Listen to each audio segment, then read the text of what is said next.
Hello and welcome to Whiskey and Wool. This is my Knitter's Life series that is new for 2021.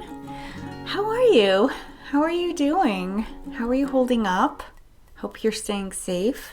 It's kind of scary out there with the Delta variant rising and vaccinated people getting sick and hospitals running out of beds. I hope you're safe and well. I am doing fine. Yeah, it is mid-August. Is it mid-August? Yeah, it's a little past mid-August, but it is August nonetheless. And I am here to talk to you today about some knitting projects that I have been getting up to. Unfortunately, I don't have any spinning. I did do a tiny bit of spinning, but there's really nothing to show for it. And I will catch you up on my spinning next time in my next episode. Drinking coffee. It's early morning on Saturday here in northern New Jersey, where I live and work and craft. We are experiencing a tropical storm, which is making its way up the East Coast. And so it's made for very damp, rainy, cloudy, like very, very humid, sort of like that soggy, wet blanket feeling. It's just kind of this soggy, wet blanket has blanketed the area. And yeah, it's typical into summer weather for us here in this area. My name is Shannon. I don't think I've said what my name is. If you're new here, welcome. And if you're returning, welcome back. I am going to start this episode the way I start every episode most every episode with a chat about whiskey and occasionally gin. This will be a gin chat that I filmed over a week ago with a friend who I was visiting, and we tasted a new to me gin. Anyway, take a look if you're not interested in that chat. I think it's actually quite good. If you're not interested in it, though, I will tell you where to skip to so you can get straight into the knitting and wool content. Hi, everyone. Hey, guys. We're going to do a gin chat today. This is my friend Anthony. Hi, everybody. How are you? So tell us how your experience with gin drinking. Ooh, it's not very good. That's okay. Well, it's like one of those things like when in college when you overindulge and you just like, all right, that's it for now, maybe forever. Ooh. Okay, so that was just like a few years ago, right? Yeah, right. That's what I thought. So you don't really drink gin? I don't. Okay. No. So this could be good or bad, depending on how it goes. It'll be honest. Yeah, it'll be honest. It'll be honest. Okay. So I love gin, as you all know. I've talked a lot about it, and I drink it frequently. It is my go-to. I've been talking about wanting to get a particular gin to taste, and this isn't it. I was shopping for the one that I'm looking for, a Hendrick's limited edition. That's what I'm looking for, if you're wondering. But this looked interesting. It caught my eye. It's called Gray Whale Gin. This is an American gin. It's made in California. I think the Bay Area, actually. Oh, really? San Francisco Bay Area. Oh, and they give money back to whale conservation. Well, that makes sense. Whale. Yeah, so that's really cool. And it's made with botanicals that are found on the West Coast. So this is considered a contemporary or modern gin as compared to like a London Dry. So it'll be less juniper forward, we think. It does have juniper in it from Big Sur, which is cool, right? And it also has lime and fir tree, sea kelp, mint, and almonds. Those are the botanicals that they admit to, because as we know, gins are different by the number of by the botanical recipe. Because gin and vodka are exactly the same alcohol. It's just that gin is distilled with botanicals. Got it. So otherwise, if you can make vodka, you can make gin, if you've got botanicals and stuff. So, and then every company does their own recipe, and they usually guard them very closely.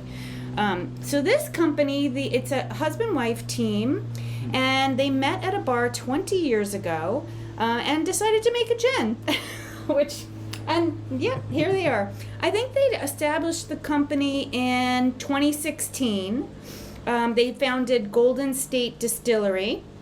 It celebrates California and it supports the Golden State's nature and wildlife conservation, which is pretty cool. That's pretty cool. Yeah. So they distill their gins 6 times. They use a corn-based spirit, which is common for the United States because we make a lot of corn. We grow a lot of corn. It's corn. Yeah, corn. Yeah. Oh, you didn't understand what I said? didn't. Okay. Yeah, corn. Corn, like corn on the cob. So they said that provides a perfectly blank canvas to allow their Californian botanicals to truly shine. And there's some really cool pictures and stuff that I'll include in the clips here so you can see them. I don't know if there's anything else that I need to let us know before we just go ahead and taste. I think we just go ahead and taste it. Yeah, so we're going to smell first and then we're going to sip. Just like I You remember. Uh-oh. I smell lime. Like I get strong lime.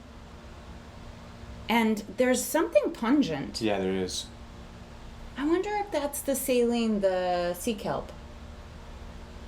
I definitely smell the lime. Smell the lime. Yeah. And then after that is that pungent smell. There's a fruity smell too. Like plums maybe, or you know, like some berries, I think. Jam. No? I'm grasping. I'm gonna taste. Okay. Ooh. Ooh. Wow. Not bad, right? Not what I'm expecting. Is it grapefruit? There could be grapefruit. I will read what the experts say after. Okay. Yeah.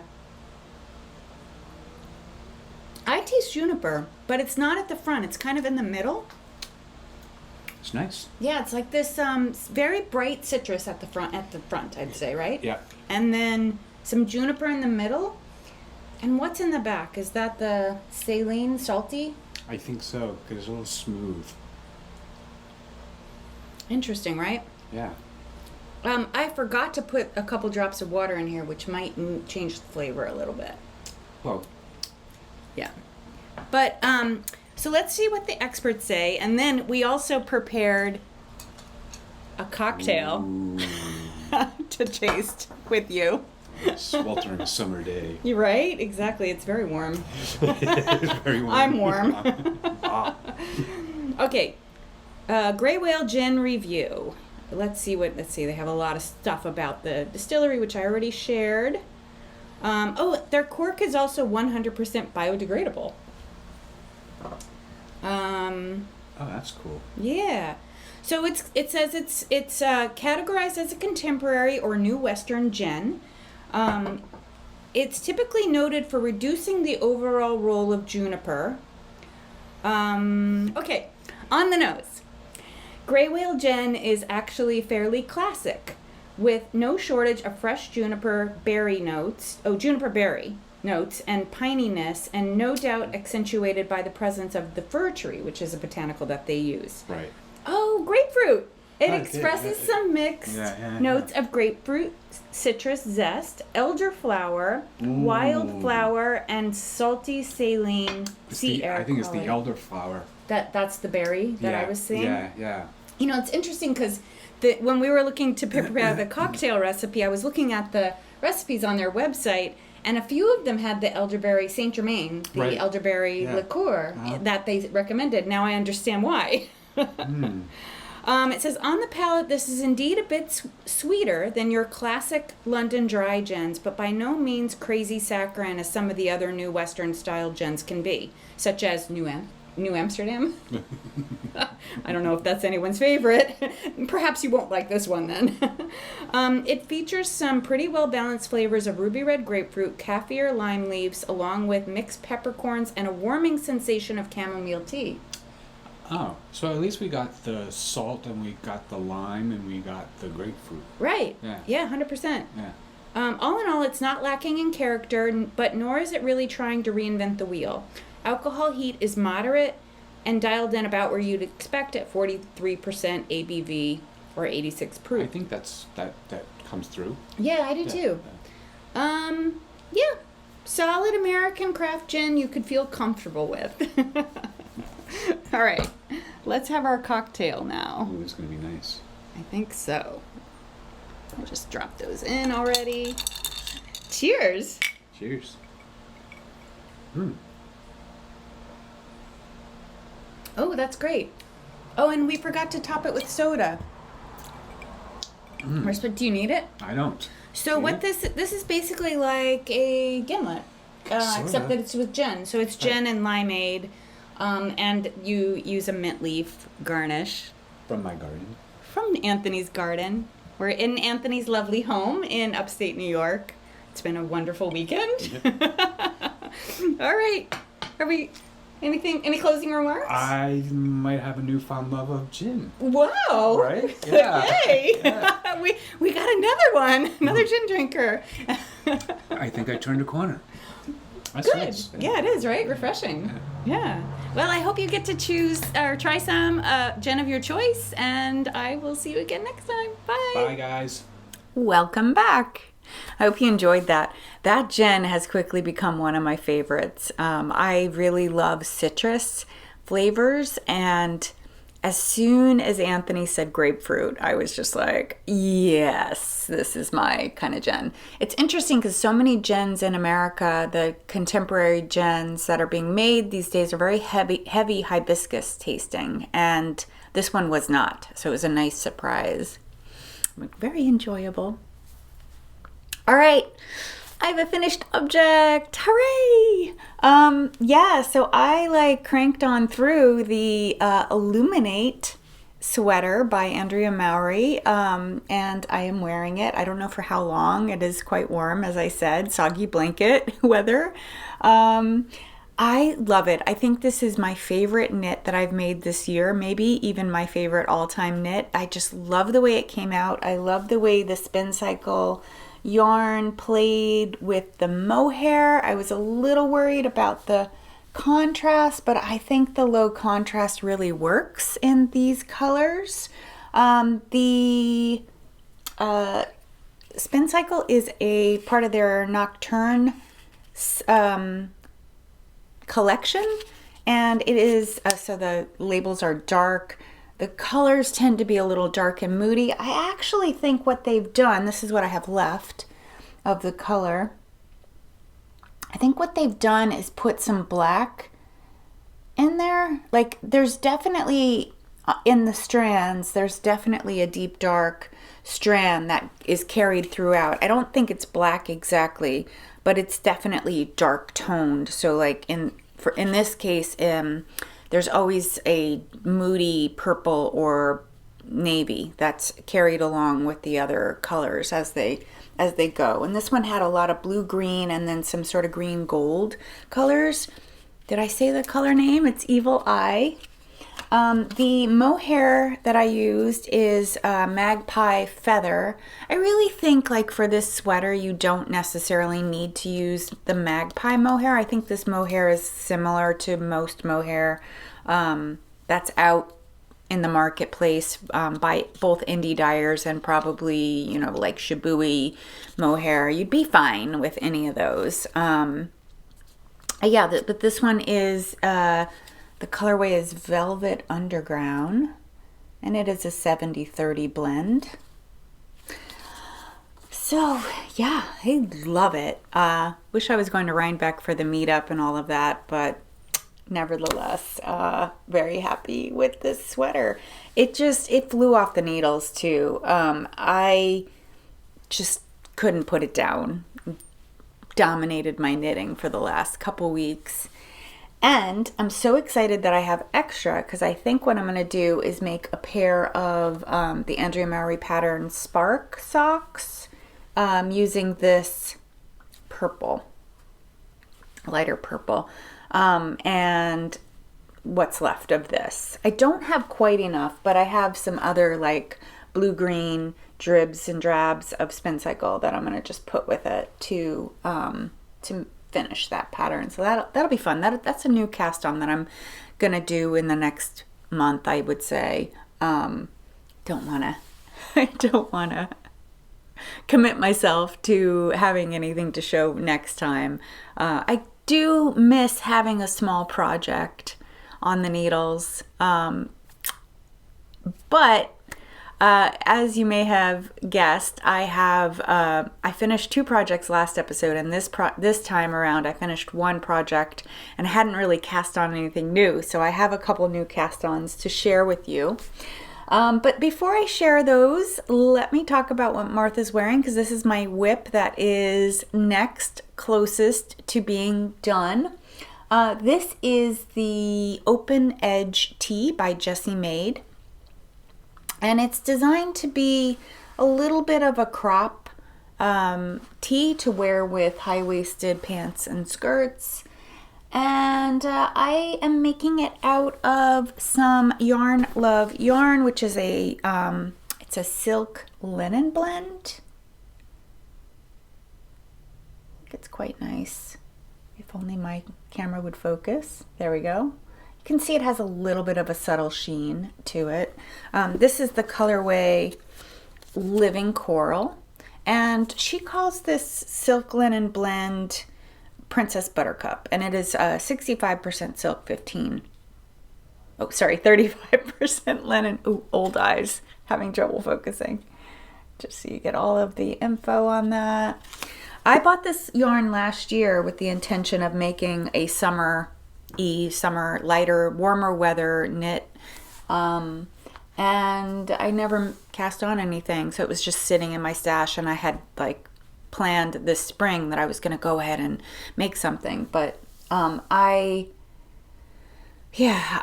just never got around to really working on it seriously until the last couple weeks. So yeah, I made quite a lot of progress. I was probably here, and I just made the whole front, and the back is half done, as you can see. I think you can see on her neck is right here, just off screen, off the top of the screen. But yeah, so practically there. Once the back is done, then there are sleeves to make, so you can see the armhole is pretty low.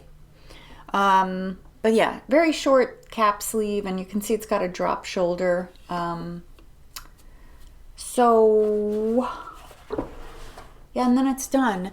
What's cool about this pattern, I mean, there's a lot of really interesting features. I really think Jessie knows what she's doing when it comes to specs. So I think her spec is very good. I think the fit is very good.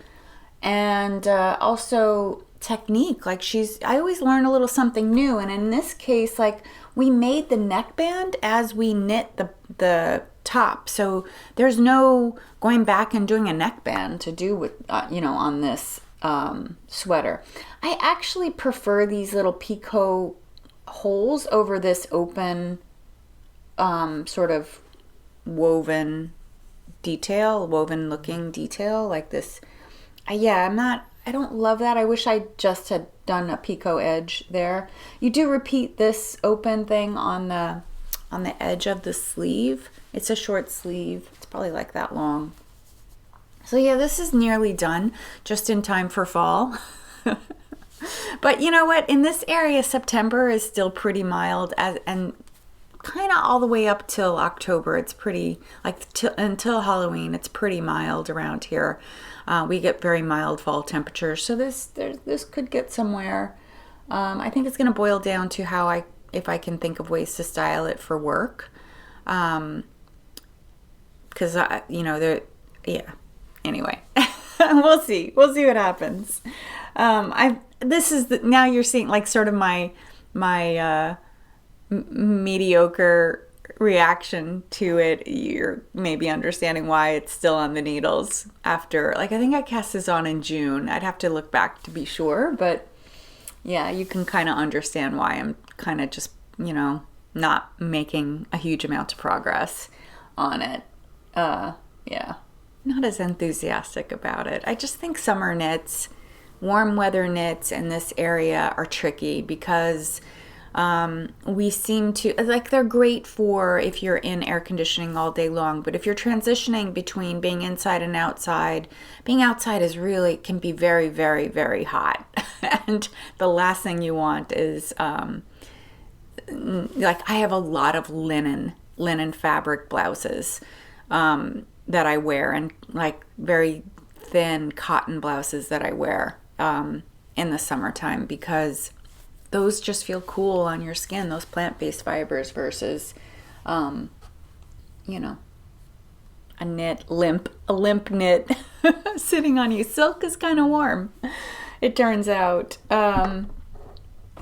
Yeah, so one of these days I'll knit a linen sweater. I've thought about it, I just haven't gotten around to it, and perhaps that will get some traction in my summer wardrobe. All right, let's move on to other whips. So familiar to you from last time. Oh my gosh, I'm kind of excited about this now, only because of a knit along that's happening. Okay, so I didn't make all that much, not surprising actually, since I made so much progress on this and this. I did not make a lot of progress on this. This is my Spots sweater by Anne Ventzel.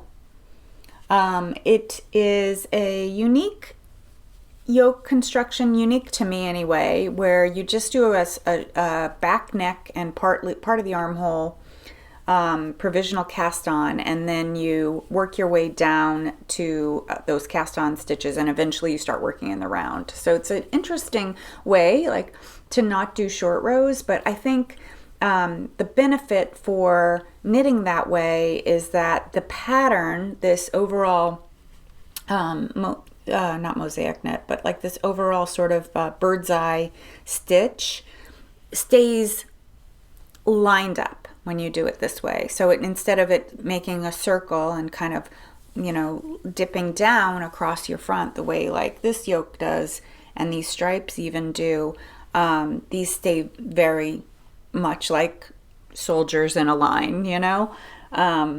And so I guess that's the benefit to it. And also the way that she has you do the increases on the armhole. It's a raglan design, raglan silhouette. The way she has you do those maintains that straightness of those motifs, which I think is interesting. Okay, the reason I'm kind of a little excited about this again is because there's a knit along going on.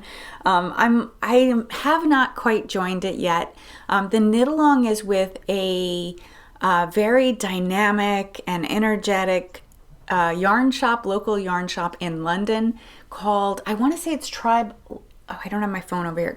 I think it's Tribe Yarn, but I'll put on screen if I'm wrong. I want to say there's another word in there, but I'm not sure.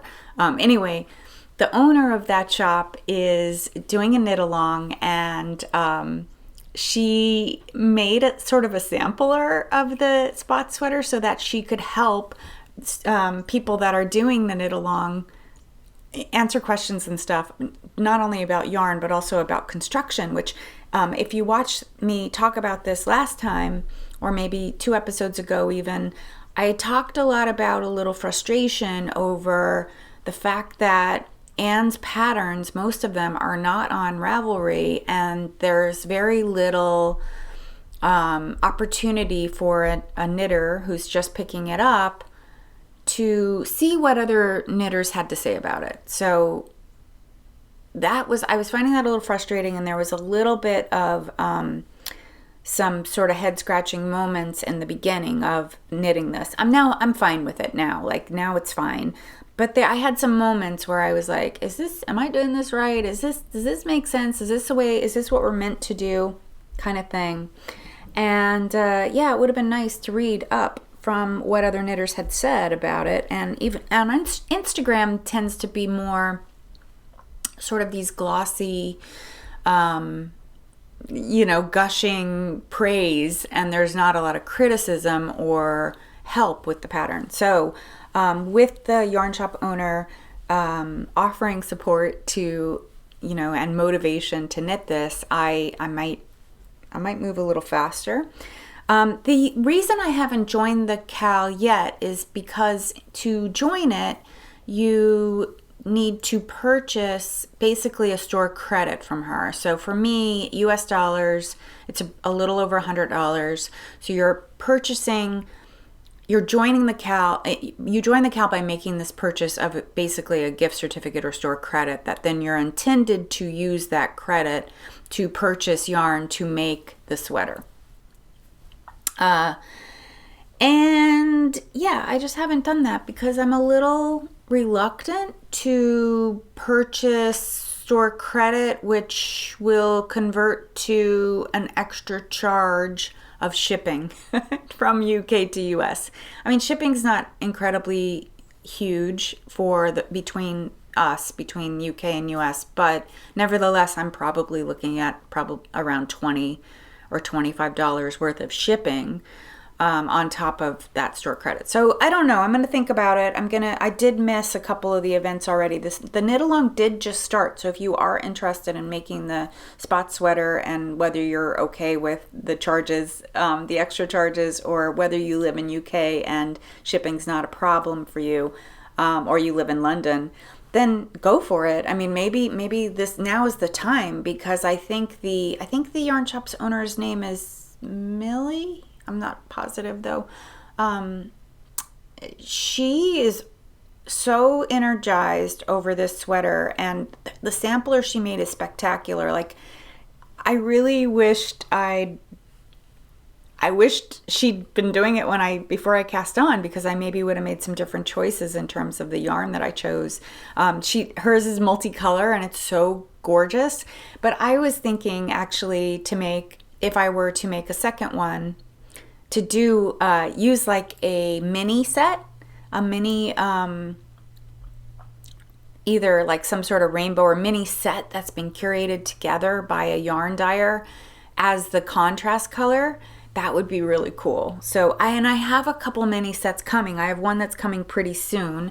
I bought a Halloween one from Stitch Together Studio. So that'll be coming, I think, early October. And then I have a couple other mini sets coming for Christmas. So maybe this is just, just finish this one up and, make a second one at some point. The yarn I'm using, my contrast is this right here, which is a hand spun by me. It's one of my early hand spuns. I had made a sweater's quantity, but I just wasn't so good at spinning, and it's a little stiff and ropey, the yarn. It's a Corriedale bamboo or seashell blend, mostly Corriedale, like I think it's around 85% from Countess Ablaze. And it's a soft red color mixed with a very pale aqua in there, almost gray. It looks almost gray. So this is my contrast color, and my main color is a very soft pink from Camellia Fiber Company. I am holding together a strand of Mohair and a strand of superwash Merino sport weight to create the fuzzy body. That colorway is called Clay Dust. It was Camellia Fiber does I don't remember that dyer's name either. It's at the tip of my tongue. She does not do, she does seasonal colors. So right now I think the seasonal color that's out is like blackberry or something like that. So this Clay Dust was a seasonal color in the springtime, and I just bought a sweater's quantity of both the Mohair and the sport weight, thinking I would make something, but I didn't know what. I bought from her because she was donating money to Stop Asian Hate organization. That's linked below in the description box if you're interested in donating or learning more about them. So yeah, that's why I went ahead and purchased a sweater's quantity from her to support her charity raising efforts. Yeah.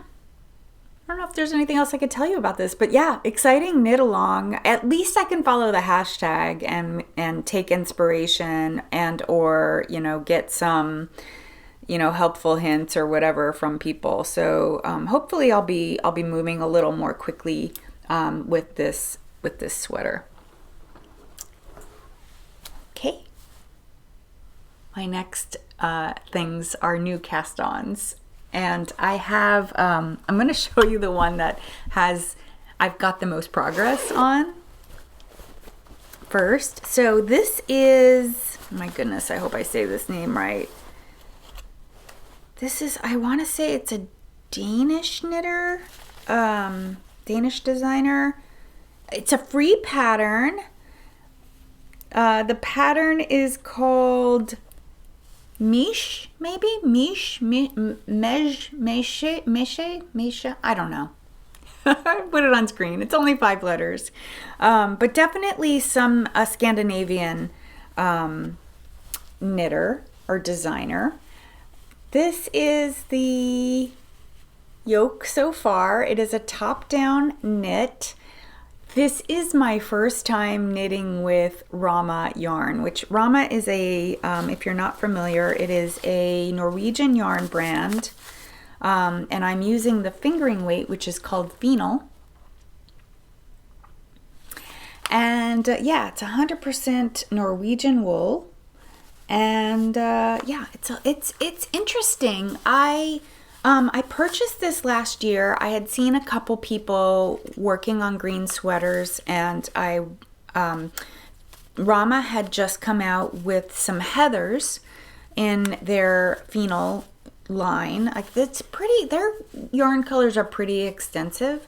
So I wanted to purchase this, I love the green heather, so I don't know if you can see that very well, but there is like some gray black heather in there. Yeah, so I purchased a sweater's quantity and didn't have a plan. There was a couple sweaters that had occurred to me, and I landed on this one because I really liked the black and white contrast with it.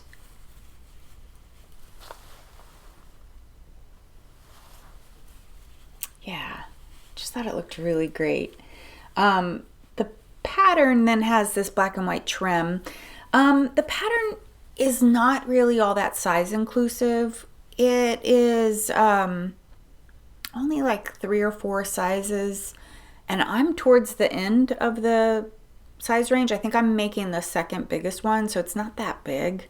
But I think with a little finesse, like if you are a bigger size, you could probably figure it out. I mean, it is a free pattern, so I guess, there's a little reluctance to put more work into it. It's also an older pattern. It's been around for a while.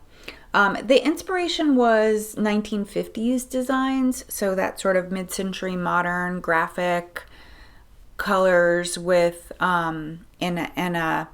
she made a body conscious shape that has a waist. I'm not going to do that. I'm actually going to do a boxy shape, I think. I think I will like that better, like kind of more this silhouette. So I'm not going to do any of the waist shaping or anything like that. But yeah, it's interesting knitting the Rauma. Like I said, I never had knit it before, and I actually if you've watched me for a while, you know that I accidentally bought 2 sweaters quantities of it. The other color is a blue, which I don't have handy to show you, but I have a plan for that yarn too. Like, I have an idea of what I'm going to do with that yarn. So I thought that I would just make this sweater first because that pattern will include I'll need to do a little fussing with the pattern to make that yarn work for it. And I just thought it would be better to make something that was a little more straightforward out of the yarn first so I could see. The yarn has a very crisp hand. And I think what happens when you block it, do I have a blocked swatch around? I don't think I do. What happens when you block it is that it tends to bloom. The stitch definition gets a little more blended, and I think it's really good for color work because, I mean, even though like this color work is pretty good, I mean, I was a little nervous working in black and white color work about the floats showing through.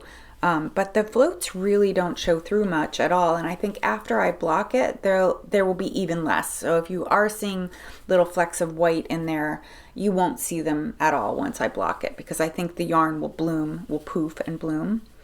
Yeah, so I've been like plugging away on this. I'm in, it's a very, short amount of color work, and I'm in this zone where it's just like straight stockinette knitting in the round. So super, super easy. TV watching with subtitles, no problem. I just knit away. And social knitting too. It's a great project. And it's been my travel knit because it's been small, but it's about to get big. So that will change, unfortunately, probably when I get past the armhole and all that.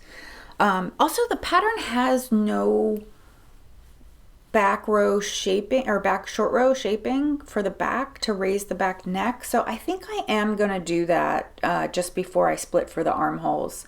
I was supposed to knit a few more rows for the neck. I think it's supposed to be a bit of a mock neck, and maybe that negates the need for short rows. I'm not sure. I ended up making it smaller because I didn't really want a mock neck. I wanted just more of a regular crew neck. I do really love this little rolled stockinette trim, though, that's there. I hope you can see it. Yeah, so that's that I did, that little detail I did really like. And I kind of like how this looks almost like a spider web. It's going to be something that won't look out of place pretty much all year. All the winter months, all those fall and winter months, it'll look fine. Straight through to like St. Patty's Day, right? So yeah, this has been kind of a nice, soothing knit to work on. All right. I have a clip of another cast on that I did a couple weeks ago, and I didn't get traction on it. Well, I'm going to let the clip explain why I had a little problem. I have a new cast on I want to share with you. It is from Making Magazine number 10, Intricate. And it is this sweater right here. It is called Asteralis pullover, and it is by Paula Pereira. I think that's the way you pronounce her name. Yeah, so it's a really pretty textured sweater. It's made out of a DK weight, and I have been sitting on a DK weight yarn for quite some time. It's this one. I have an audience of one. Cocktails by John Arbin. It's categorized as a sport weight, but when I swatched, it swatched up fine for this sweater. So you can see it's a Corriedale alpaca silk blend. So I thought the drapability of the alpaca and silk would make, colorway is White Russian, would make a really nice version of this sweater. So I actually cast this on a couple weeks ago, and I got stuck because of something that's so aggravating. It's these flowers here. So I followed the pattern, and then it occurred to me, like I was doing something and I thought, is that right? And I went to look at whether or not there was pattern errata, and the pattern errata is about these flower motifs. So these are supposed to be more than one strand. I think it's supposed to be 6 strands total. They're supposed to actually look like this. See all those. Sorry about my thumbnail. I've had an injury. It doesn't hurt. It's just gross to look at. Anyway, yeah. So it's supposed to look like that, not that single strand. So I don't know. I got stuck because I was like, well, do I rip back up? Because it's practically all the way back to the ribbing, or do I just go back with the thread with some yarn and a needle and boost those areas up, and then just from here on in, make them right. This swatch, by the way, is from a class I took with Paula about, I knew she was going to be teaching the technique that's used in this sweater, in the gold sweater from Making Magazine. So I knew I wanted to make it with this yarn, and I just took the class so I would learn. But I took this so long ago, I took it around the time that Making Magazine came out, that I didn't remember that was the way to do the stitch. So anyway, a little bit of a frustration, a little bit of a setback with this sweater. And yeah, so I don't know. I'll figure it out what to do next. I'm kind of at a standstill with it just because I picked up a couple other new things to work on that I probably have showed you or will show you. One last quick thing about this pattern had required a tubular cast on, and I learned a few things about tubular cast on that I didn't know before. And I ended up doing like a modified tubular cast on, which I'm going to talk about in another video down the road. I think I'm going to do a cast on tutorial about tubular and about the way I modified it, and then another modification that occurred to me as I was thinking about how to handle tubular cast on. But I think my cast on looks pretty good. Yeah. So there you go. Hopefully, that is a DK weight sweater. So, well, it says sport, but it's actually a DK weight. So, yeah. I need to move past the errata and just finish the yoke part, and then it'll be smooth sailing from there. We'll see. See what happens. I love that color and that yarn. I'm super interested to see how that yarn works out in a sweater. I've had that, I didn't say so, but I've had that yarn since EYF in 2019, the last EYF festival that there was. I bought it there, and it was a show special, and you cannot get it now from John Arbin at all. So, but they're having a knit along, so that was the reason why I cast that on, because they're having a knit along that's going, I think, through the end of October. So I do want to get back into it so I can like take advantage of the motivation that comes with doing a knit along. All right, I have one more new cast on. I literally cast this on yesterday. So here we go. I started a new shawl. God, Lord knows, I do not need another shawl. But I wanted to knit something. I wanted a shawl pattern that would help me feature this yarn, because this yarn is quite special. It is from Long Island Yarn and Farm, and it is hand dyed by Cake Wool, and it is classified as a fingering weight, but for me it knit more like a DK weight. It really matches well with the DK weight.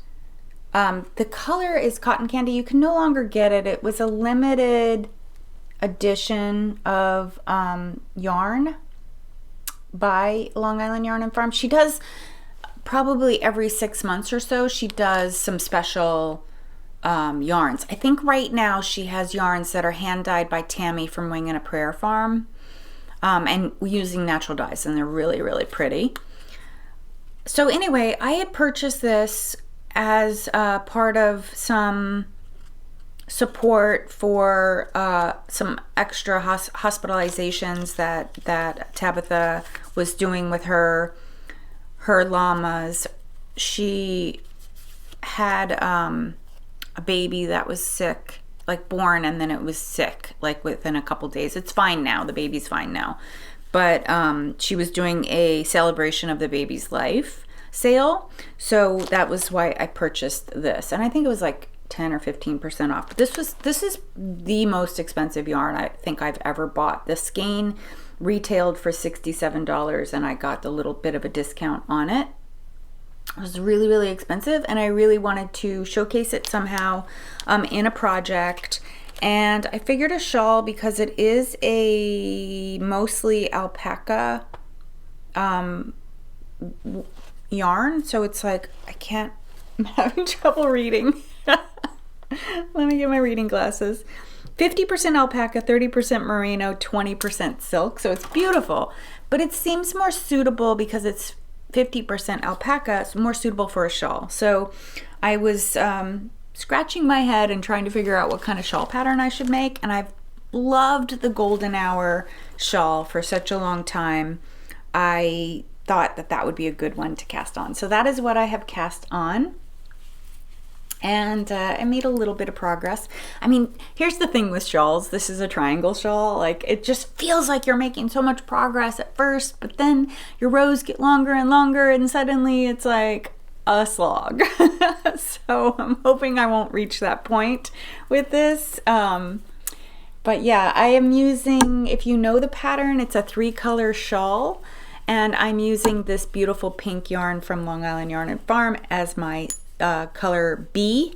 So it makes it, to me, in looking at the color B, seem like color A, which is this sort of cream color. This is leftover daylights from Harrisville tweed, and it's a DK weight, nearly all Cormo, so super soft squishy wool in a cream color with red specks, which I thought would blend nicely with the pink. The color A seems to be it seems important that it should be sort of a fade to the background type color, so that's why I went with like a light cream color. And then color C is sort of this like pop of color, so I chose this hand spun that I made a while back. I won't be using all of it. I'll be using about half of it. So it's got some orange and some bright pink and green going on in there. Different, it's kind of a gradient. The yarn is doing different things at transitioning into different colors and stuff. So I thought this would be really cool for a nice pop of color on my, primarily cream and pink shawl. But I think it's gonna be really pretty. I do really like it. This shawl pattern's been out for a while. It's a mosaic color work, so I think you can see mosaic means that you're only knitting with one color at a time, and you're slipping stitches to create the color work pattern. So I think you can see the color work there. It's pretty nice. I also really love these eyelet rows. These eyelet rows separate the different texture and mosaic knitting that you end up doing in the sweater, or in the shawl. One good thing about the yarn that I chose, is that I have more than enough yarn of all the colors. Of 2 of the colors, I have more than enough yarn. I actually don't have enough of this. I have about 150 yards, and I think I need about 250 yards. So I found this other, this is Wing and a Prayer leftover yarn from Wing and a Prayer, from a project from my first Spark cardigan that I made that I ended up giving away because it did not fit. But I think it'll be fine for the later rows, down the road. In the shawl, I don't even know if people will realize that there shouldn't have been. There's 2 different shades of this cream color, so I think it's fine. It'll work out fine. But this was just a really cool way to use up to use that pink yarn in a way that special expensive yarn that would sort of highlight it and show it off. I'm holding I've taken out my Halloween project bag from Wild and Woolly. Woodsy and Wild. I got this last year. It's got this pretty silver metallic base, and if you know me in life, you know that I love silver. Like, silver is probably my favorite color, like silver sparkle. I love having silver sparkle accessories, and yeah. All right. Yeah, so nothing much really lifestyle wise. Just been, my semester's starting in 2 weeks, and Yeah, I might be delayed on my next episode if that's of interest. I am going to Texas to visit my granddaughter and my son and daughter-in-law in 2 weeks. So I'll be going over Labor Day weekend. So yeah, that would be when I would film again. So I'll be filming the following weekend. So it'll be a 3-week lag before you see me again. And I might have a lot to talk about then, just because it's a lot of crafting time. And my job goes from 0 to 100, basically right around Labor Day. So we're kind of sleepy right now, doing a lot of like pre-semester prep. But yeah, we'll open back up and it'll just be busy again.